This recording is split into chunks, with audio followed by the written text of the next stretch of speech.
rencontre s'inscrit dans le cadre de la vision de promouvoir l'autonomisation économique, particulièrement de femmes et de jeunes filles, à travers l'accès de l'information aux opportunités de lancement et de financement pour renforcer les capacités des uns et des autres. Aujourd'hui, dans ce contexte marqué par de nombreux défis socio-économiques, il est impérieux de créer des passerelles entre des porteurs de projets et des institutions de financement. Trop souvent, le manque d'information constitue un obstacle majeur à l'émergence d'initiatives locales. C'est pourquoi, à travers cette journée de réflexion, FMDI s'est donné pour mission de rapprocher les entrepreneurs afin de permettre à chacune et à chacun de mieux comprendre les opportunités et les modalités de crédit. Nous croyons fermement que le développement de notre pays passe par la valorisation des initiatives locales, la promotion de l'entrepreneuriat et l'implication active de toutes les couches de la population sans distinction du genre. La femme en particulier joue un rôle central dans l'économie familiale et communautaire. Lui offrir le moyen d'accéder au financement, c'est investir dans un développement durable, inclusif et équitable. Excellences, mesdames et messieurs, cette journée se veut donc un cadre d'échange, d'apprentissage et de partage d'expériences. Nous vous encourageons à poser toutes les questions, même tabous, à s'exprimer et exprimer aussi vos préoccupations et à tirer pleinement profit éclairés qui vous seront abordés par les experts de FPI. Je ne saurais pas terminer mon propos sans réaffirmer l'engagement de FMDI à continuer à œuvrer pour le développement intégral de nos communautés en partenariat avec l'institution Crédit qui est le fonds pour la promotion de l'industrie. À tout le monde, je vous dis merci de m'avoir écouté. Nous sommes disposés à vous accompagner à chaque étape de vos projets. Notre accompagnement pourrait prendre la forme d'un financement partiel total de vos projets, d'une prise de participation dans votre société, des garanties facilitant l'accès au crédit bancaire, d'appuis techniques et conseils, d'études et ingénierie si nécessaire. Tout ceci, tenez, mesdames, messieurs, à un taux d'intérêt défiant toute concurrence. 6% l'an pour les entrepreneurs, avec une période de grâce allant de 6 à 12 mois, pour être aussi partiel ou total, c'est-à-dire vous ne remboursez que les intérêts, vous commencez à rembourser le principal après 8 mois, 12 mois, ou dans certains autres cas, vous ne remboursez ni les intérêts, ni le principal pendant au moins 12 mois pour vous permettre de grandir dans vos activités avant de commencer le remboursement à 6%. Aucune banque ne vous le ferait.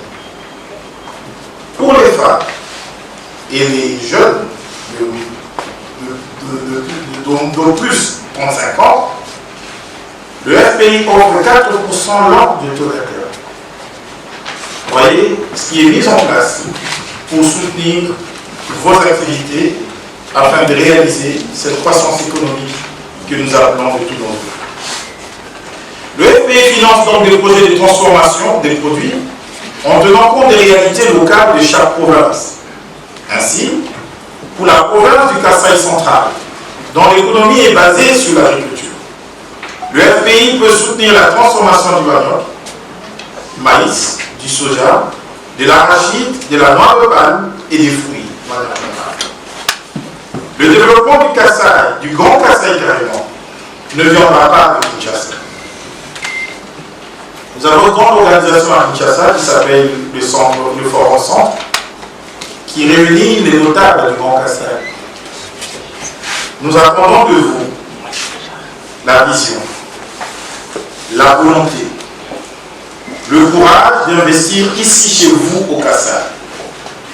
Et c'est le message clé qui sera adressé à toutes les dames du Kasaï qui sont basées à Kinshasa. De d'investir ici au Kasaï. L'audace de porter des projets structurants. Ce n'est pas seulement une question réservée aux autres dames, d'autres provinces, pour que vous les accompagniez ici. S'il faut renforcer vos capacités, nous le ferons ici sur place locale. Mais nous voudrions que vous soyez assez courageuses pour porter des grands projets. Le FPI n'est pas là pour travailler à votre place, mais plutôt pour marcher à vos côtés. Ensemble, faisons naître des usines dans chaque territoire. Et bientôt, il y a un parc industriel à Chikaji. Bientôt, un parc industriel sortira de cette terre-là.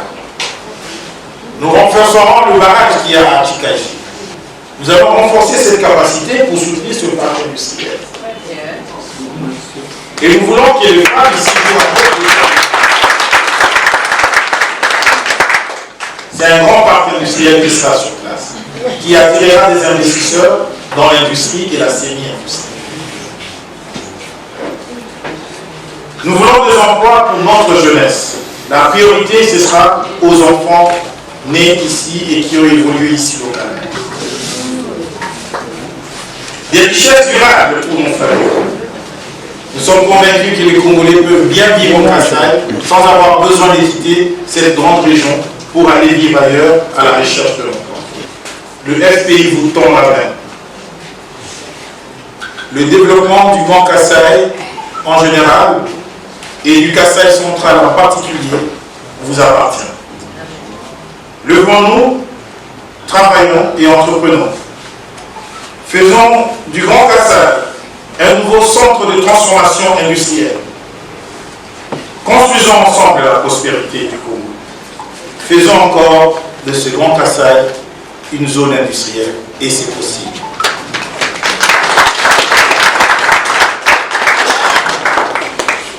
Merci pour votre accueil chaleureux.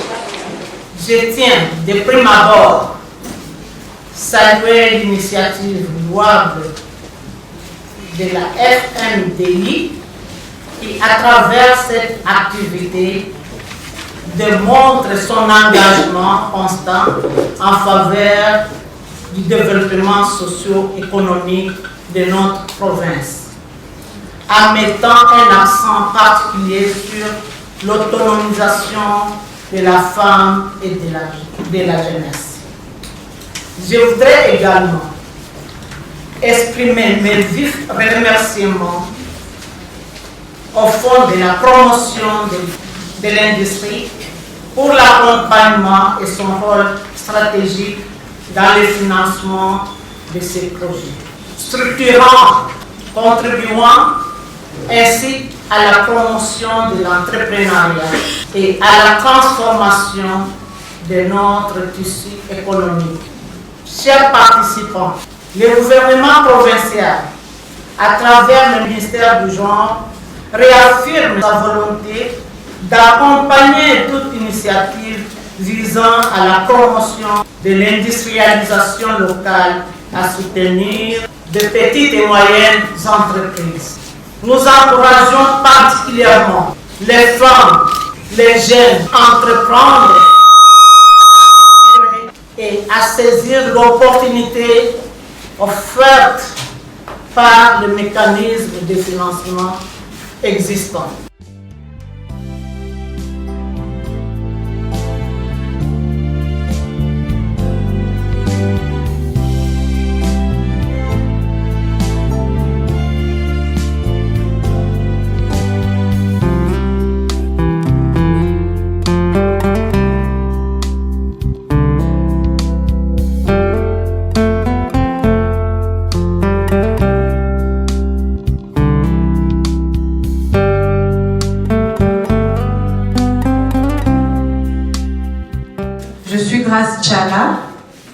Je suis coordonnatrice d'une organisation féminine de déplacés internes de la ville de Kananga. Ce sont des braises fabriquées à base de déchets biodégradables. Donc, tout déchet qui provient des arbres, de l'herbe. Donc, on transforme ces déchets en braises.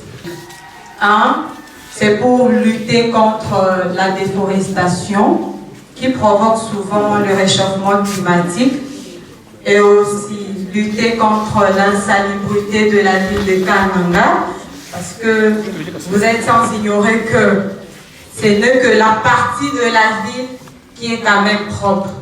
Mais allez-y dans nos quartiers. Vous trouverez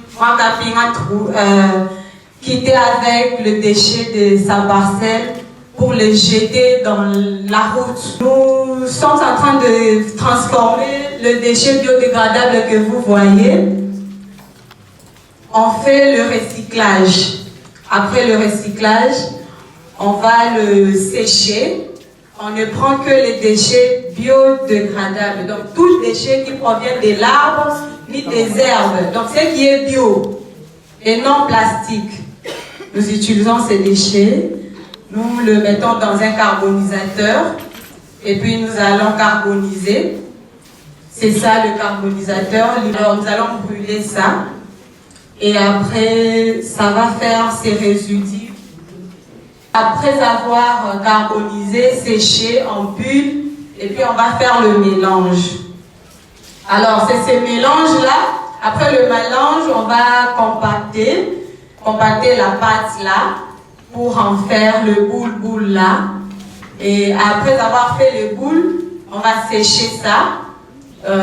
Et c'est prêt à être combustible. Nous sommes des femmes qui accompagnent le vulnérable, le victime de viol et tout qui va avec. Et là, avec nos emballages là, c'est prêt, peut-être on peut vendre, on peut se faire de l'argent. J'assiste les mamans qui sont en Mambamoubi, puisqu'à Mambamoubi on produit l'ananas. Nous cultivons l'ananas, nous la transformons. Excusez-moi, nous les transformons en jus d'ananas et que nous conservons, que nous réfléchissons et puis que nous vendons pour que le maman de la zone rurale ait aussi de quoi se prendre en charge pour leur propre développement, pour le développement de leur ménage et aussi pour le développement de la communauté dans laquelle les mamans vivent. Je pense que j'ai dit ce qui est essentiel. Les difficultés, il y en a, ça ne manque pas. Nous n'avons pas de matériel pour une transformation de grande ampleur. Nous avons un seul mixeur, ça ne peut pas produire beaucoup, et nous n'avons pas de congélateur ni frigo pour conserver. Donc nous les aidons avec les congélateurs de la communauté, et ce n'est pas suffisant. FTTK, c'est une fondation qui est basée sur l'agriculture et beaucoup d'autres choses là-bas. Nous avons beaucoup de champs. Nous avons des champs de manioc, nous avons les riz, nous avons le maïs. Nous avons cultivé le maïs, nous avons l'élevage. J'ai des pommes, j'ai des pintades, j'ai des cobayes. Tout ça, c'est pour lutter contre la famine ou la crise ici chez nous, au Kasaï central. Merci beaucoup, Madame Nathalie. Merci aussi à la délégation du FPI pour cette opportunité qu'il nous a offert aujourd'hui. Je suis Madame Vanessa, coordinatrice et chef d'entreprise WPD, qui est Women for Peace and Dignity, Femmes pour la paix et la dignité. Women for Peace and Dignity est un accélérateur agro-industriel basé à Kananga. Notre slogan, c'est transformer localement pour nourrir durablement et employer massivement. Les centres WPD, nous fonctionnons comme un incubateur d'entreprises. Au sein de notre centre, nous avons plus de 60 femmes entrepreneurs, dont la plupart sont des agricultrices. Alors nous avons voulu mettre une chaîne de valeur pour mettre aussi en exergue ce que nous produisons localement. Notre mission, nous accompagnons 60 entreprises dans la transformation des matières premières, notamment le maïs, les maniocs, nous faisons la farine panifiable, nous faisons la transformation des tarots, des soja, arachides, les fruits, les noix de palme, les noix de coco et quelques épices. WPD encadre également les entreprises qui œuvrent dans l'économie verte, notamment dans la fabrication des foyers améliorés, briquettes écologiques et biogaz. C'est quoi nos objectifs? Notre objectif principal, c'est de réduire les importations des denrées alimentaires et renforcer l'écosystème entrepreneurial dans le secteur agricole à Kananga. Vous tous, vous êtes témoins ici que tout ce que nous consommons provient d'ailleurs. Il n'y a rien que nous produisons ici qui peut garantir notre sécurité alimentaire. Alors nous voulons bâtir une véritable souveraineté alimentaire locale face aux défis de la province parce que chaque tonne de nourriture produite et transformée sur place est une victoire contre l'inflammation importée et l'insécurité alimentaire. C'est quoi les problèmes que nous avons relevés et les opportunités? Le défi majeur, c'est que les 90% des denrées alimentaires consommées à Kananga sont importées de l'Angola et d'autres provinces voisines telles que Kinshasa, Lubumbashi, entraînant des prix élevés et 40% des pertes post-récolte locales par manque d'une chaîne de transformation rassurante. Ces pertes post-récolte ont découragé beaucoup d'agriculteurs à Kananga et même dans la province qui ne voient plus de l'intérêt dans leur travail pénible parce qu'ils travaillent à perte et il n'y a pas moyen qu'ils se retrouvent. La production agricole du Kasaï central est largement inférieure par rapport à la consommation moyenne de la population, d'où un taux élevé de sous-alimentation où les ménages ne sont pas en mesure de se procurer 3 repas équilibrés par jour. C'est quoi la solution que notre centre a proposée? Nous avons proposé l'infrastructure mutualisée. C'est pourquoi nous avons regroupé les 60 entreprises. Au lieu que FPI, par exemple, puisse financer 60 projets, ils peuvent financer 6 chaînes de valeur de grande envergure et qui peuvent avoir de l'impact durable dans la province.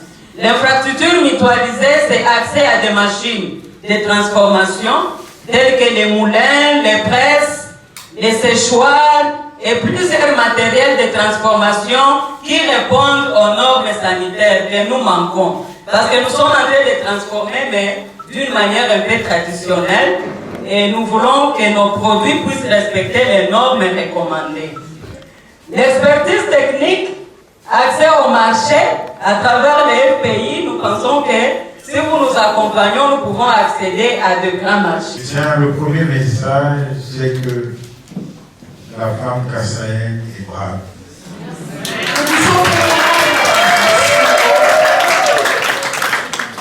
Elle est brave parce qu'elle n'a pas seulement parlé de ses rêves, de sa volonté de faire. Elle a montré ce qu'elle fait déjà. Vous savez, même Jésus, pour multiplier le pain, il a demandé qu'on lui apporte quelques pains concrets. Et c'est ce que je viens de voir de mes yeux. En tout cas, je vais transmettre fidèlement, religieusement, ce message au directeur général de l'FPI. Tout ce que je peux demander à nos mamans ici présentes, de préparer déjà des factures pro forma. Dans le dossier, qu'elles préparent déjà des factures pro forma de ces machines qu'elles veulent voir le FPI les aider à acheter. Madame Bernadette, je suis coordonnatrice de la dynamique Femmes pour le développement intégral. Messieurs les DG, un adage kassaïen dit Bagaban soume kuchinyoka, Parce qu'il y a récemment le projet Transform. Où du monde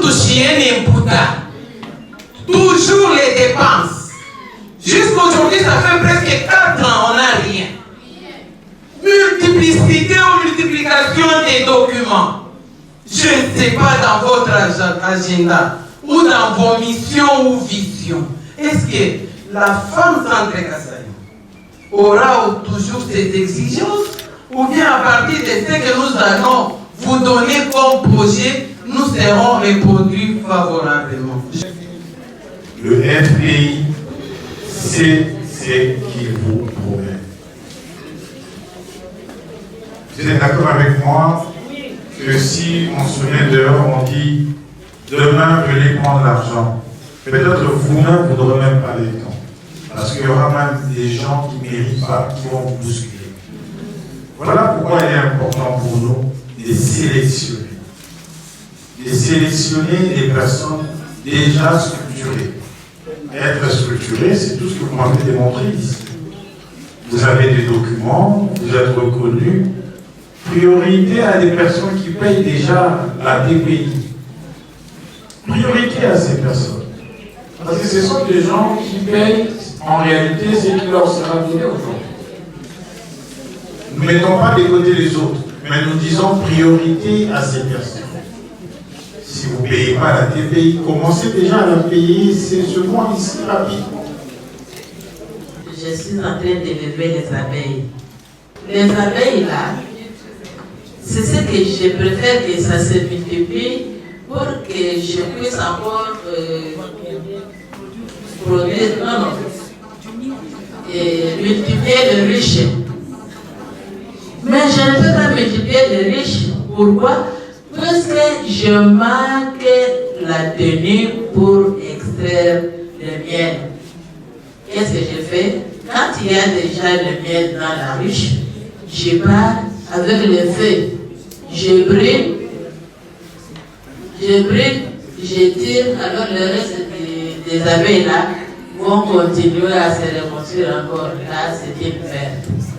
Alors, ce n'est pas une question comme telle. J'aimerais que j'ai des matériels appropriés et les tenues que je peux porter pour ne pas tuer les abeilles, puisque ce sont ceux-là qui me donnent du miel. Qu'on appelle Marlis Business. Déjà, dans votre allocution ce matin, vous avez parlé de quelque chose qui m'a personnellement touchée en rapport avec le chômage de jeunes.